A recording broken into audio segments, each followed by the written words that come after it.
ನಿಮ್ಮ ಮನೆಯಲ್ಲಿ 4 ಮೆಂಬರ್ಸ್ಗೆ famous hotel style biryani ಹೇಗೆ ಮಾಡೋದು ಅಂತ ಹೇಳ್ಕೊಡ್ತೀನಿ. ವಿಡಿಯೋ ಫುಲ್ ನೋಡಿ. ಒಂದು ಕುಕ್ಕರ್ಗೆ ಸ್ವಲ್ಪ ಎಣ್ಣೆ ಹಾಕಿ ಅದಕ್ಕೆ 2 ಚಕ್ಕೆ, 1 ಪಲಾವ್ ಎಲೆ, 2 ಮರಾಠಿ ಮೊಗ್ಗು ಹಾಗೂ 4 ಏಲಕ್ಕಿ ಹಾಕಿಕೊಳ್ಳಿ.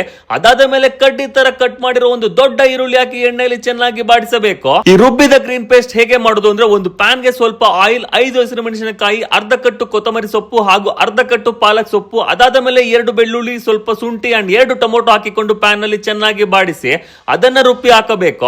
ಇವಾಗ 1 ಕೆಜಿ ಚಿಕನ್ ಹಾಕಿ ಚೆನ್ನಾಗಿ ಫ್ರೈ ಮಾಡಿ. ರುಚಿಗೆ ತಕ್ಕಷ್ಟು ಉಪ್ಪು ಕೂಡ ಹಾಕಬೇಕು. 1 ಲೋಟ ಜೀರಾ ರೈಸ್ಗೆ 2 ಲೋಟ ನೀರು ಹಾಕುವ ಅಳತೆಯಲ್ಲಿ ನೀರು ಹಾಕಿ ಚಿಕನ್ ನ ಚೆನ್ನಾಗಿ ಬೇಯಿಸಿ. ಇವಾಗ 10 ರುಪೀಸ್ಗೆ ಸಿಗೋ ಬಿರಿಯಾನಿ ಮಸಾಲಾ ಪೌಡರ್ ನ ಹಾಕಿಕೊಳ್ಳಿ. ಒಂದು 3 ಸ್ಪೂನ್ ಮಿಲ್ಕ್ ನ ಹಾಕಿಕೊಳ್ಳಬೇಕು. ಎಂತಕ್ಕೆ ಅಂದರೆ ರೈಸ್ ತುಂಬಾ ಸಾಫ್ಟ್ ಆಗಿ ಬರುತ್ತದೆ. ಇವಾಗ 1 ಲೋಟ ಅಕ್ಕಿಯನ್ನು ಹಾಕಬೇಕು. ಒಂದು ಕುದಿ ಕುದ್ದ ಮೇಲೆ ಸ್ವಲ್ಪ ಉಪ್ಪು ಖಾರ ಟೇಸ್ಟ್ ನೋಡಿ 3 ವಿಷಲ್ ಹಾಕಿಸಿದರೆ ಹೋಟೆಲ್ ಸ್ಟೈಲ್ ನಾಟಿ ಬಿರಿಯಾನಿ ರೆಡಿ ಆಗಿರುತ್ತದೆ.